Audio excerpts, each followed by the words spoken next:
Avatar Legends the fighting game is launching in just a few days, and you might be wondering to yourself, should I play it? There are a lot of fighting game offerings on the market right now, with things like Fatal Fury City of the Wolves Season 3 starting on the same day Avatar Fighters is released, and literally the day after that, we'll be seeing another beta test for Arc System Works' Marvel Tokon Fighting Souls become available on most platforms. I say all of that to say that there's no shortage of games to dig into as a fighting game fan right now, and there just never seems to be enough time for all of them. So, should you spend what precious time you do have playing Avatar Legends the fighting game? Well, I've clocked over 60 hours with the game so far, across both the closed alpha test and the last beta, and in this video I'm going to share some of my final thoughts on it ahead of its launch to hopefully help you answer that question for yourself. Saludos mi gente, greetings everyone, my name is Dream King and today, we're talking about Avatar Fighters, y'all. But before we get started, please like this video, share it, subscribe to the channel, and hit the notification bell if you enjoy my content. Your support helps out a ton and it is always very much appreciated. Now, let's get into the video. Avatar Legends the fighting game is a 1v1 fighter that brings fan-favorite characters from the Avatar The Last Airbender and the Legend of Korra series together to engage in high-flying, fast-paced combat. Instead of utilizing an assist or tag system like several of the other fighting games that launched or are going to launch this year, Avatar Fighters is built upon a support character system that functions a lot like variations in Mortal Kombat X. Upon picking your main character, the game will task you with choosing between one of 3 support characters that grant your fighter unique abilities that, generally, cannot be accessed when one of the other supports is selected. This gives players the ability to specifically craft their fighter to better fit the matchup or better fit their own playstyle. A character like Azula, for example, can choose between a support that keeps her in her aggressive Fire Lord stance throughout the entire match, one that keeps her in her calculated focus stance throughout, or one that forces the player to juggle both stances within a match. Avatar Fighters also uses a flow system as one of its main mechanics that effectively functions as a universal parry maneuver, as well as the main way players can tap into their character's unique powers.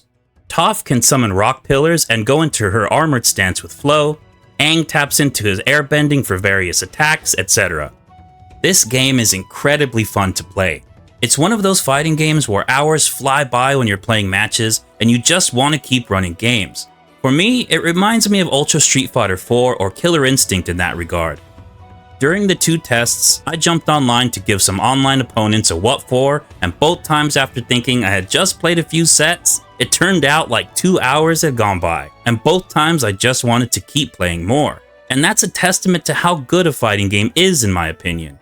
When playing Avatar Fighters, I don't feel like I'm bogged down by fumbling over the mechanics, or like I'm drowning in constant knowledge checks. Even with just a basic understanding of how the game works, I felt like there were multiple solutions to obstacles I came across, and finding what solutions work best, even during the heat of battle, is incredibly engaging and doesn't feel like a chore. There's so much room to explore and discover things with your character, and learn counters to tech that might be giving you trouble, and it's really fun to do said exploration too.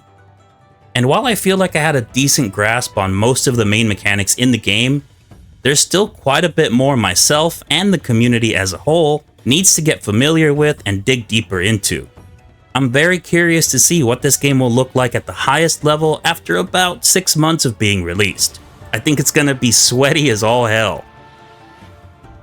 I've heard people say that Avatar Fighters feels like a cross between an anime fighter and Mortal Kombat, and while I can definitely see where they're coming from with that, my personal fighting game experience makes me feel more like it's a cross between Marvel vs. Capcom and Street Fighter. You move around, play neutral, and do combos like you would in games like Marvel vs. Capcom 2 and 3, albeit solo combos without assists, but you can't block in the air, similar to most Street Fighter games, which changes the whole dynamic of what we're used to. This game encourages you to be in the air a lot too, but you're also at risk whenever you're airborne, which makes combat feel unique and makes you think differently about how to approach and navigate around the screen. I also think that if air blocking was a thing in this game, you'd see a lot of timeouts. It does have a decently steep learning curve, but not nearly as bad as a game like Invincible Versus. It's interesting though, because both stand to suffer from the same issue in that they're both popular IPs that grew their popularity from other media that isn't fighting games, which brings in a lot of players who are simply fans of the IP but aren't familiar with fighting games or have very little to no experience with them. Avatar feels a lot more manageable though. Being 1v1 is a huge help compared to Invincible Versus' 3v3. And while there are a few mechanics and things like selectable support characters, the learning process doesn't feel nearly as overwhelming up front, which is great, especially for newcomers. During the last beta, people complained about how hard the combos are in this game. And while you can definitely do some absolutely gnarly execution-heavy stuff, the game does have things like auto combos, I believe you just mash light for them, and more streamlined stuff you can do that can get you by. Where I think newcomers and less experienced players are going to struggle the most is in movement and playing neutral actually. This is one of those games where someone who just has a decent grasp on how to approach and move around the screen can and will run circles around those who don't know how to handle those aspects of the game. Because the game is so fast and movement can be so wild, it's almost Marvel vs. Capcom-like in how the flow of matches go. And I imagine if newcomers and less skilled players run into opponents who are a bit higher ranked, they might get steamrolled pretty hard by this. Where Invincible Versus has so many mechanics that you need to understand and be ready to use at all times, Avatar Fighters has less to manage up front, but things are happening so fast that you really need to be able to keep up. Easily, my favorite thing about Avatar Fighters so far is the insane amount of room there is to explore with each character. Just like Invincible Versus, this is a lab monster game. Lab monsters are going to love it. Honestly, Avatar Legends feels the most like an older fighting game than any other modern fighter I've played in recent times, that I can think of anyway. I spent about 30 hours each in both the closed alpha and the beta, and the vast majority of that was just training mode time. So far, I've done a deep dive on both Toph and Azula. With the alpha and beta tests being so short, I decided to mainly focus my time on the newest characters at the time of the test. Though I did also try out Aang and Katara too. Each character I've played so far has been unique, and it feels like there's a really high ceiling for each fighter when it comes to what they can do and what you can find. Even a character like Toph had some crazy execution stuff with her instant short pillar loops, though I'm not sure if those will be in at launch, where she cancels her forward medium into a very fast short pillar, hits a couple of normals while on the pillar, then cancels that into flow to jump off of the pillar, lands, then repeats it. It's a really fast loop, and the timing to pull it off is tight. And what's wild about this whole thing is that Toph is meant to be a gorilla character in this game.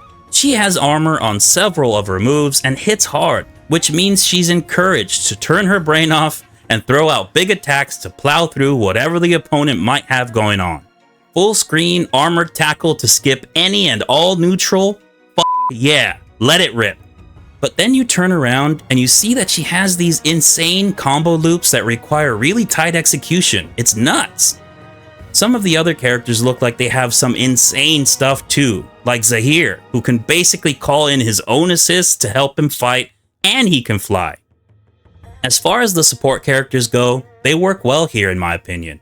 They offer you different benefits for different matchups, and they can change up how a character is played pretty significantly.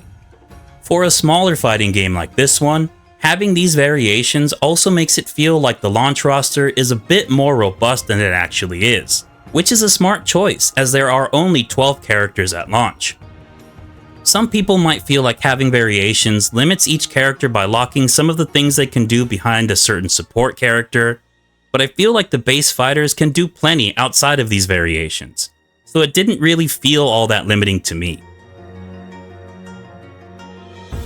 I think it's pretty clear what my answer to the question I asked at the top of the video would be. Do I, Dream King, think you should play Avatar Fighters? Most definitely. Even if the big combos and the fast movement look a little intimidating, I think players of all skill levels will be able to get something out of this game.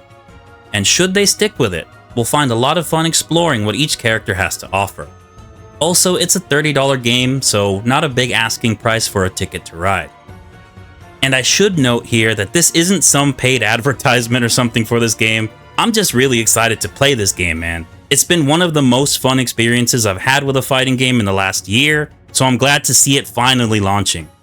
Right now, Avatar Fighters stands to secure a spot in my current rotation of fighting games, and I'm planning on doing a lot of content for it when it launches and beyond, so be sure to stay tuned for that. It's going to be tough to decide what to play between this game and Marvel Tokon, but I can't wait to jump back into both games and really hit the lab. So now, I ask you, are you going to play Avatar Legends the fighting game? And if so, which character are you most excited to play? Let me know how you feel in the comments below, and if you took the time to watch this video, thank you so much for that. It really means the most to me, man. Like the video, share it, comment, subscribe, do all that good stuff, and I'll catch all you melon lords in the next one.